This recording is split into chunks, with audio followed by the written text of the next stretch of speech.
During an economic crisis, the government will engage in deficit spending. That is when the spending is larger than the revenues. The video is going to talk about the history of deficit spending and debt for the macroeconomy. Here we have a graph of deficit and surplus spending over the years as a percent of GDP. We can see in World War II, the government ran a 25% of GDP deficit to help fund the efforts. Most of the time, we see that number is below zero. The federal government usually runs a deficit. One is that business cycles require counter-cyclical policies. Take on debt during a recession, and then you try to pay off the debt or limit the deficit spending during good times. Directly after World War II and in the early 50s did they run a surplus, and then we saw a surplus again in the late 90s.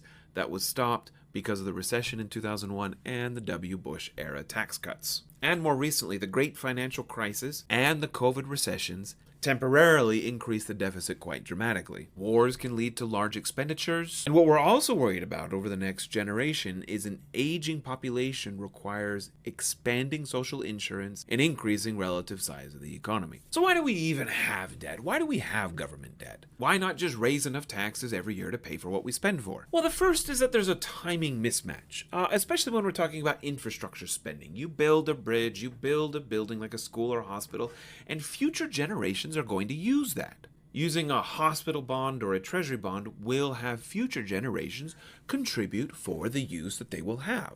Additionally, a balanced budget during a recession would make them worse. It's more efficient to take on debt during a recession to prevent unemployment and help the economy recover more quickly. That will lead to higher future tax revenues. Emergencies require direction now. That's why they're called an emergency. Now this graph is pretty cool. Deficits are spending in any given year. Debt is the accumulation of deficits over a long period of time. We can start all the way at the beginning of the United States.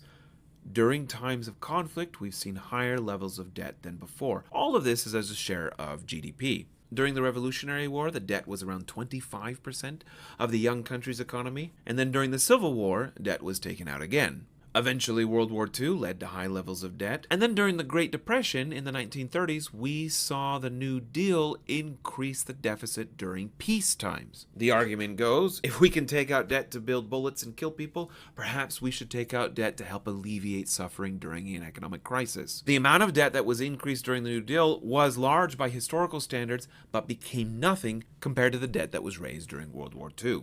Well over 100% of GDP. That was paid off. The debt started rising again under the Reagan administration when they instituted tax cuts, and really took off after the Great Recession to pay for that stimulus and lack of tax revenue from a colder economy. And then finally, most recently, the COVID-era stimulus increased the debt to near World War II levels. And as we can see, this is historically pretty high. A lot of discussion going forward will be on how to reduce the debt. Well, how is the U.S. experience compared to what we see across the globe? It's far from the biggest.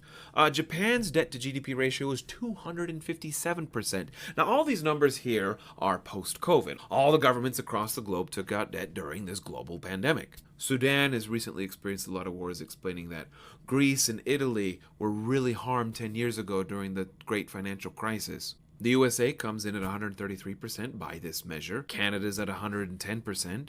Great Britain, also 109%. Brazil's at 91%. All of these are within a ballpark of each other. Countries on the lower end would be like Germany, 73%, China at 69%, and the Dominican Republic with a debt to GDP ratio of 66%. Now, that doesn't tell us whether we can afford it or not. That just tells us how big it is relative to the size of the economy, the total income of the economy. The biggest cost with debt is the interest payment. How much of the total economy's income is devoted to servicing debt? We see in the 20 years between 1980 and 2000, nearly 3% of the economy was devoted to paying the federal government's interest. During the financial crisis, even though they took out a lot of debt, the interest rates were so low, it wasn't that burdensome to the economy. However, most recently, in 21, 22, and 23, the interest rates are rising, the debt is large, and the payments are growing again. Of course, if we look at it, it's not at an historical level, but certainly the trend is going in the wrong direction, and there will be a need for change in the years going forward. There are three primary reasons why folks are concerned about the debt. First, economic growth is slower from crowding out. If you have permanently high debt for too long, it crowds out private borrowing. Crowding out private investment, less investment means less capital accumulation, which means less growth. Also, the past 20 years have had two generational level crises. A financial crisis of the category of the Great Depression, as well as a tremendous global pandemic. Who's to say the next 10-20 years might not see another historical emergency? And finally, more debt increases the risk of a crisis of confidence. The reason the United States can take out a lot of debt is because savers trust the United States. Too much debt means eventually savers might not be willing to do that. Now, it's important to note that the vast majority of the U.S. debt is held by other Americans. We don't need to rely on international markets for most of it. In 2022, of the $24 trillion of debt, around 30% was held by foreigners. And of that 30%, it was fairly spread out across countries. Japan held 14% of foreign debt holdings, followed by China, the United Kingdom, Luxembourg, and Canada. And many other countries. The other category is also around 14%, full of dozens and dozens of more countries. So what are the reasons not to be as concerned? First, as mentioned, most debt is owed by Americans to other Americans. This means there's little risk of a foreign debt crisis, which was the problem a decade ago with the Greek debt crisis. The second is that repayment of the debt only requires relatively small adjustments. We just have to increase a few taxes, lower some deductions, and decrease spending a little to put the US back on a better fiscal path. Additionally, the government doesn't have to pay down all of the debt. We don't need the deficit to be zero. We just need to keep the payments manageable. The risk decreases as long as the government can afford to pay the interest and that GDP is growing faster than the debt.